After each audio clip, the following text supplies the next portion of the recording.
asked why is it important to ensure the exact air is installed level and flat. So what we got here is is 4 zones.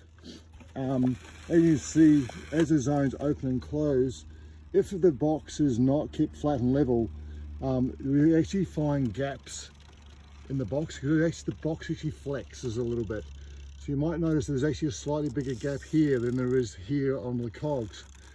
So over time, and as the box heats up, it becomes more pliable, and you'll find that the blades start to bind in the corners against the styrofoam. As you can hear, is creaking and groaning, and the blades aren't fully driving to a closed position. So what it does is start overstretching the zone motor shafts, which in time will twist or break these shafts.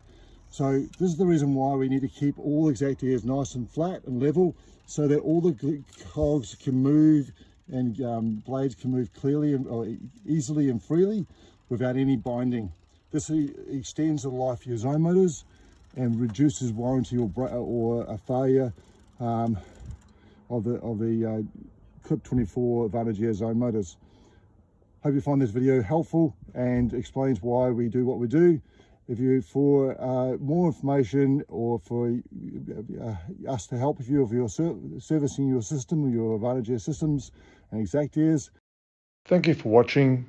We invite you to follow us and also check out our online stores.